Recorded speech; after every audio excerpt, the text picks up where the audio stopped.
Hi welcome to my YouTube channel Techgeen. पिछली video में हमने देखा था कि कैसे हम सर्वर साइड कंपोनेंट और क्लाइंट साइड कंपोनेंट दोनों को कैसे एक साथ यूज़ कर सकते हैं। इसके साथ साथ कुछ इंपॉर्टेंट इंटरव्यू क्वेश्चंस भी डिस्कस किए थे। तो अगर आप लोगों ने अभी तक पिछली वीडियो नहीं देखी है तो काइंडली पिछली वीडियो को ज़रूर देख लेना। इस वीडियो में हम बात करेंगे स्टाइलिंग विद नेक्स्ट.जेएस के बारे में। हम कुछ बेसिक कॉन्सेप्ट्स इस वीडियो में कवर करेंगे। हम देखेंगे कि कैसे हम ग्लोबल स्टाइलिंग अप्लाई कर सकते हैं, कैसे हम इनलाइन स्टाइलिंग अप्लाई कर सकते हैं, कैसे हम बटन के क्लिक पर अपनी स्टाइलिंग को अपडेट कर सकते हैं। इन सारे इंपॉर्टेंट कॉन्सेप्ट्स के बारे में हम इस वीडियो में डिस्कस करेंगे। इसके साथ साथ स्टाइलिंग से रिलेटेड हमारी एक दो वीडियोस और आएंगी जिसमें हम स्टाइलिंग के कुछ एडवांस कॉन्सेप्ट्स को भी डिस्कस करेंगे। ठीक है, तो आने वाली वीडियोस बहुत अमेजिंग होने वाली है। अगर आप लोगों ने अभी तक इस नेक्स्ट.जेएस की प्लेलिस्ट को एक्सेस नहीं करा है तो भाई जल्दी से इस प्लेलिस्ट को एक्सेस कर लो। ज़्यादा से ज़्यादा शेयर करो, अपने फ्रेंड्स वगैरह में शेयर करो, लिंक्डइन पे शेयर करो, सबको बताओ कि यहाँ पर आपको नेक्स्ट.जेएस स्टार्टिंग से लेकर एंड तक सिखाई जा रही है। ठीक है, अब हम आ जाते हैं यहाँ पर अपने वीएस कोड पे और यहाँ पर आने के बाद अब हम समझेंगे स्टाइलिंग के बारे में। ठीक है, मैं एक काम ये करता हूँ कि स्टाइलिंग के लिए एक सेपरेट फोल्डर बना लेता हूँ। तो मैं यहाँ पर आकर क्या करूँगा, एक राउट बनाना चाहता हूँ। तो जिस नाम से आप राउट बनाते हो उसी नाम से आपने क्या करना होता है, फोल्डर बनाना होता है। मैं यहाँ पर अगर फोल्डर बना लूंगा किस नाम से, स्टाइल के नाम से। ठीक है, तो मैंने यहाँ पे स्टाइल के नाम से एक फोल्डर बना लिया। इसके अंदर मुझे किस नाम से फाइल बनानी होती है, पेज.जेएस के नाम से फाइल बनानी होती है, क्योंकि मैं स्टाइल के नाम से क्या करने वाला हूँ, एक राउट बनाने वाला हूँ। ठीक है, मैं प्रीवियस फाइल्स को यहाँ पे क्या कर दूंगा, क्लोज कर दूंगा। यहाँ पे आके लिखूंगा RAFCE react arrow functional base component बनाऊंगा। यहाँ पे इस कंपोनेंट का नाम क्या रखूँ, मैं यहाँ पे रख देता हूँ स्टाइल विद नेक्स्ट.जेएस। ठीक है, और नेक्स्ट.जेएस लिख लें यहाँ पे। इसके साथ साथ इस डिफ की जगह क्या यूज़ करूंगा, रिएक्ट फ्रेगमेंट का कॉन्सेप्ट यूज़ करूंगा। यहाँ पे आके एक h2 का टैग लगाऊंगा और इसके अंदर सिंपल मैं यहाँ पे लिख दूंगा स्टाइल विद नेक्स्ट.जेएस 14। ठीक है, इस तरीके से हम यहाँ पे लिख लेते हैं और यहाँ पे हम इसको थोड़ा सा ज़रा सेट कर लेते हैं। कंट्रोल एस से क्या कर लूँगा, सेव कर लूँगा। यहाँ पर आऊँगा, यहाँ पर आने के बाद मैंने किस नाम से फोल्डर बनाया था, स्टाइल के नाम से। तो मेरा राउट भी किस नाम से बनेगा, स्टाइल के नाम से बनेगा। जैसे ही एंटर प्रेस करूँगा तो यहाँ पर आप देख सकते हो मेरे पास यहाँ पे हेडिंग आ चुकी है स्टाइल विद नेक्स्ट.जेएस 14। ठीक है, इसका मतलब है मैंने अपना राउट बिल्कुल सही से बना लिया है। अब हम आ जाते हैं, बात करते हैं स्टाइलिंग के बारे में। देखो, स्टाइलिंग जब भी हम HTML CSS जावास्क्रिप्ट में करते थे तब आपको पता है कि CSS में हम तीन तरीके से स्टाइलिंग कर सकते हैं। एक होती थी हमारी एक्सटर्नल स्टाइलिंग, एक होती थी हमारी इंटरनल स्टाइलिंग और एक होती थी हमारी इनलाइन स्टाइलिंग जो हम टेक्स्ट के अंदर यहाँ पे लिखते थे। ठीक है, इनलाइन स्टाइलिंग आप नेक्स्ट.जेएस के अंदर, रिएक्ट.जेएस के अंदर बिल्कुल कर सकते हो, आपने यूज भी करा होगा। ठीक है, इसके साथ साथ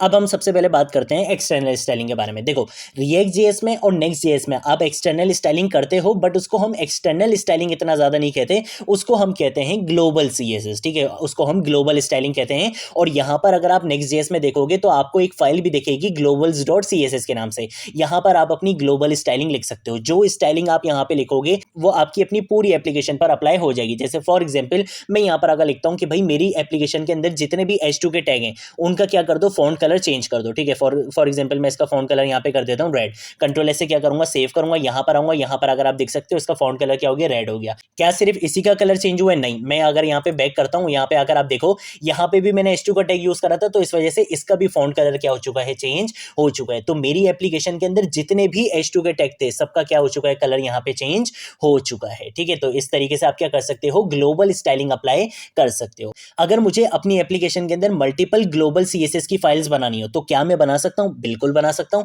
इसको हम यूज भी करके देख लेंगे। मैं फॉर एग्जांपल यहां पर आता हूं, यहां पर आकर क्या करूंगा, यहां पे आके मैं एक फाइल बना लूंगा। फॉर एग्जांपल मैं यहां पे बना लेता हूं style.css के नाम से। आप किसी भी नाम से बना सकते हो, मैंने style.css के नाम से बना ली। मैं यहां पर अगर बोलूंगा कि भाई मेरी एप्लीकेशन के अंदर जितने भी H3 हैं आप क्या करो, आप उनका बैकग्राउंड कलर चेंज कर दो, या चलो सिर्फ कलर ही लिख लेते हैं यार, अभी कलर इसका क्या कर दो, चेंज कर दो। फॉर एग्जाम्पल मैं इसका कलर यहाँ पे बोल दूंगा डार्क ब्लू बोल देते हैं। ठीक है, कंट्रोल एस से क्या करूंगा, सेव करूंगा। यहाँ पर आऊंगा, यहाँ पर आकर एक H3 का भी टैग बना लेता हूँ। तो मैं इसको यहाँ पे बोलूंगा कि भाई ये होगा मेरा H3 का टैग। और इस H3 के टैग के अंदर आपने करना क्या है, आपने ये करना है कि इसके अंदर का हम टेक्स्ट यहाँ पे लिख लेते हैं सिंपल हेलो। ठीक है, कंट्रोल एस से सेव करूंगा। यहाँ पे आपको चल के दिखाऊंगा, इस पर मेरी स्टाइलिंग अप्लाई नहीं हुई। अब इसका रीजन क्या है? अब आपके माइंड में होंगे दो क्वेश्चन।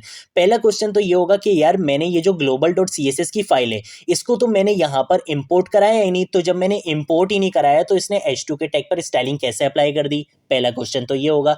दूसरा क्वेश्चन ये होगा कि style dot C S S ये मैंने बिल्कुल इसी तरीके से बनाई जिस तरह से globals dot C S S थी, बिल्कुल उसी जगह पे बनाई है जहां पे global dot C S S. देखो global dot C S S और style dot C S S दोनों का पाथ क्या है, सेम है। आप क्या करते हो, एसआरसी फोल्डर के अंदर अगर आपका ऐप का फोल्डर है तो ऐप फोल्डर के अंदर आप क्या करते हो, globals dot C S S की फाइल ऑलरेडी होती है। अगर आपने एक और ग्लोबल सी एस एस की फाइल बनानी होती है तो आप style dot C S S इसी पाथ में बना लेते हो।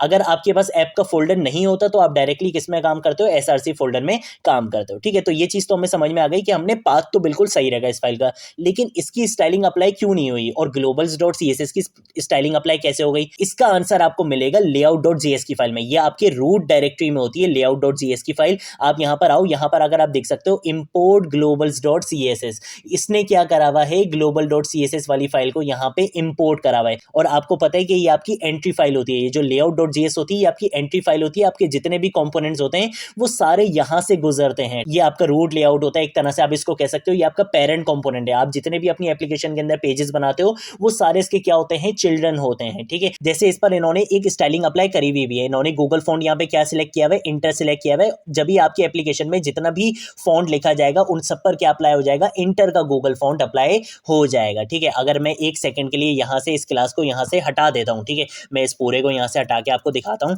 ठीक है, तो अभी अगर मैं फॉर एग्जाम्पल इसको यहाँ पे साइड बाय साइड रखता हूँ या बिल्कुल इस तरीके से रख लेता हूँ, अभी आप देखो इसका फॉन्ट कैसा है। ठीक है, जैसे ही मैं यहाँ पे क्या करूंगा, कंट्रोल ऐसे सेव करूंगा, अब आप यहाँ पे देखना कि इसका फॉन्ट यहाँ पे चेंज हो जाएगा। देखो यहाँ पे इसका फॉन्ट क्या हो चुका है, चेंज हो चुका है।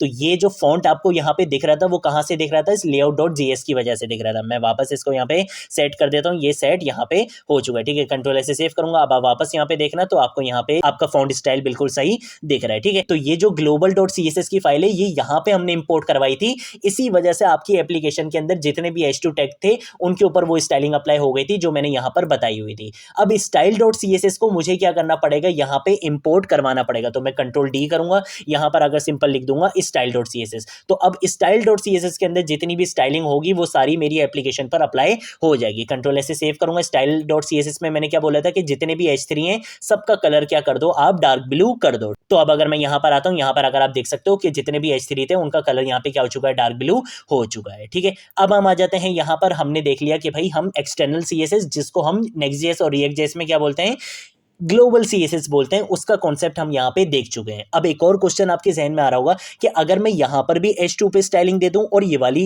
ग्लोबल में भी H2 पे स्टाइलिंग दे दूं तो किसकी बात मानेगा नेक्स्ट.जेएस। देखो जिसको आप बाद में इंपोर्ट करवाओगे उसकी बात मानी जाएगी। जैसे फॉर एग्जाम्पल अगर मैं यहाँ पर आता हूँ स्टाइल डॉट सीएसएस में और मैं यहाँ पर अगर बोलता हूँ कि H2 है, इस H2 के टैग के अंदर आप क्या करो, कलर इसका क्या कर दो, एक्वा कर दो। ठीक है, अब आप देखो ग्लोबल डॉट सीएसएस की फाइल ये भी है, ग्लोबल डॉट सीएसएस की फाइल ये भी है, यहाँ पर भी आप एक्सटर्नल स्टाइलिंग अप्लाई कर रहे हो, ये भी आपकी एक्सटर्नल स्टाइलिंग अप्लाई हो रही है। अब यहाँ पे आ जाएगा कॉन्फ्लिक्ट।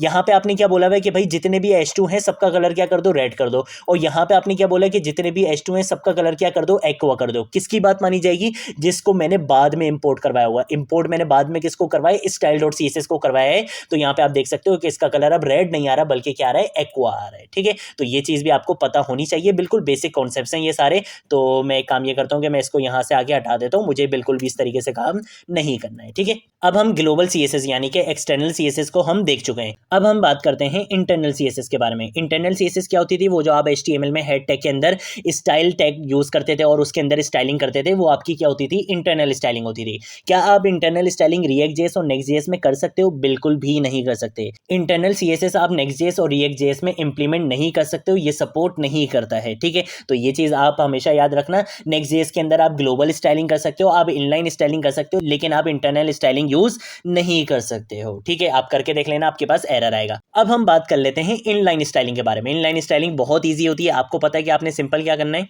उस एलिमेंट के अंदर आकर, जिस भी एलिमेंट के अंदर आपने स्टाइलिंग अप्लाई करनी है, आपने उस एलिमेंट के अंदर आना है। यहाँ पे आके आपने यूज करना है स्टाइल का एट्रीब्यूट। अगर आप यहाँ पे डायरेक्ट प्रॉपर्टीज पास करना चाहते हो तो आपको यहाँ पे एक और कर्ली बेसिस का यूज करना पड़ेगा। ठीक है, जब भी आप डायरेक्टली यहाँ पे प्रॉपर्टीज देना चाहोगे तो आप यहाँ पे क्या करोगे, एक और कर्ली बेसिस का यूज करोगे। यहाँ पर अगर आप क्या कर सकते हो, बैकग्राउंड कलर लिख सकते हो। देखो ये आपको सजेशन भी दे रहा है, बैकग्राउंड कलर आप यहाँ पे दे सकते हो। फॉर एग्जाम्पल मैं इसका बैकग्राउंड कलर यहाँ पे क्या देना चाहता हूँ, मैं इसका यहाँ पे बैकग्राउंड कलर यहाँ पे दे देता हूँ, रेड दे देता हूँ। ठीक है, कंट्रोल एस से क्या करूँगा, सेव करूँगा। और अब अगर मैं आपको यहाँ पे चल के दिखाऊंगा तो देखो इसका बैकग्राउंड कलर यहाँ पे चेंज हो चुका है। ठीक है, तो इस तरीके से आप इसका बैकग्राउंड कलर दे सकते हो। मैं इसी चीज़ को कंट्रोल डी से कॉपी लाइन डाउन कर लेता हूँ, यहाँ पे कंट्रोल स्लैशेस को कॉमेंट कर देता हूँ। ठीक है, और अब मैं यहाँ से इसको हटा देता हूँ। अब मैं आपको करके दिखाने वाला हूँ क्या, कि आप बटन के क्लिक पर कैसे स्टाइलिंग अप्लाई कर सकते हो। ठीक है, स्टाइलिंग को अपडेट कर सकते हो बेसिकली। तो मैं क्या करूँगा, मैं काम ये करता हूँ कि इसको मैं यहाँ से हटा देता हूँ, इसका कोई काम नहीं है। मुझे क्या करना है, बटन के क्लिक पर स्टाइलिंग को अपडेट करना है। तो ऑब्वियसली मुझे इवेंट लिस्नर का यूज़ करना पड़ेगा।